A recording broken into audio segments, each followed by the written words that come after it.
Relax please. స్వామి సుఖబోధానంద. పొరపాటును పొందికైన మాటల్లో చూపండి.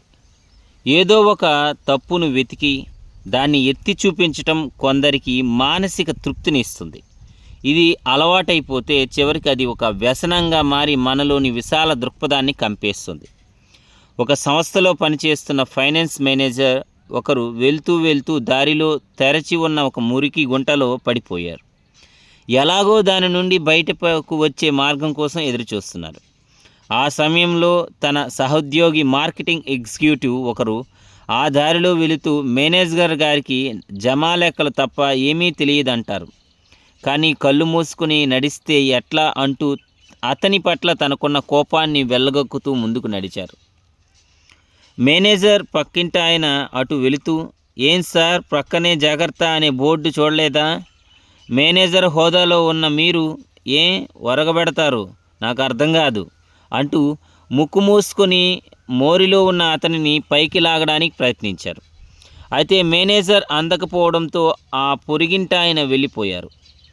ఆ తరువాత చిరకాల మిత్రుడొకడు ఇది చూసి ఆ మురికి కాలువ నుండి రక్షించాలని ముందు వెనుక ఆలోచించక అందులో దూకి తన భుజంపై ఎక్కి బయటికి వెళ్ళమని ఆ మేనేజర్ను ఆ మురికి నుండి రక్షించారు. ఈ కథలో మార్కెటింగ్ ఎగ్జిక్యూటివ్ పొరుగు ఆయన లాంటి వారు ఇతరుల్లో తప్పులు ఎంచడానికే ఉంటారనేది సత్యం. భార్యాభర్తలు ఒకరి తప్పులు ఒకరు వెతుక్కుంటూ బ్రతకాలి. తన భార్య ఏ బాధ లేకుండా తప్పు చేయకుండాలని కోరే భర్త నిజమైన వ్యక్తిత్వం గల భర్త. ఏం చెప్తున్నారు స్వామీజీ?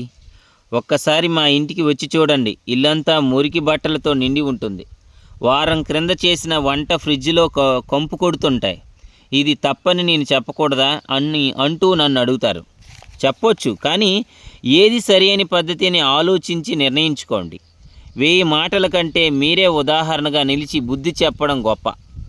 నేను చెప్పేది కష్టమనిపిస్తే ఈ పద్ధతి మీ పిల్లలతో ఆడి చూడండి. 1 2 3 4 5 6 7 వరుసగా చెబుతూ నేను 7 అనేటప్పుడు నీవు చేతులు కట్టుకోవాలి అని లెక్కించడం మొదలుపెట్టండి. 6 అని చెబుతూనే మీరు చేయి కట్టడం చేస్తే మీ అబ్బాయి వెంటనే చేతులు కట్టడం ప్రారంభిస్తారు. దీనివల్ల మనం గమనించేది ఏమిటంటే పిల్లలు మన మాటల కంటే మన చేతలనే అనుసరిస్తారు. అలాగే పెద్దలైనా ఇతరుల కోసం కాకపోయినా మన కోసమైనా ఇతరుల్లో తప్పులు వెతకడం మానేయాలి. సరే స్వామీజీ, నా పిల్లవాడు తప్పు చేసినా, నా సహోద్యోగి తప్పు చేసినా, ఎదుటింటి వాళ్ళు చెత్తను మన ఇంటి ముందు పోసినా తప్పు వెతకరాదని నోరు మూసుకుని కూర్చొని మునిలాగా ఉండాలా అని మీరు అడగొచ్చు. ఒకరు చేసిన తప్పును వారికి తెలియచేయరాదు అని చెప్పటం లేదు. తమ తప్పు తామే తెలుసుకునేటట్లు చేయాలి. ఒకసారి శ్రీదేవి జ్యేష్ఠ దేవిలలో ఎవరు అందగత్తె అనే వాదన ప్రారంభమైంది. నారదులని వారిని తీర్పు చెప్పమన్నారు. ఆయన చిక్కుల్లో పడ్డారు. శ్రీదేవి అందమైనదంటే జ్యేష్ఠాదేవి కోపంతో తన ఇంటిలోనే ఉండిపోతుంది. భూదేవి అందమైనదంటే శ్రీదేవి తన ఇంటిలోనే ఉండకుండా వెళ్ళిపోతుంది. ఏం చేయాలి అని బాగా ఆలోచించి ఏది కొంచెం వెనక్కు ముందుకు నడవండి అన్నాడు.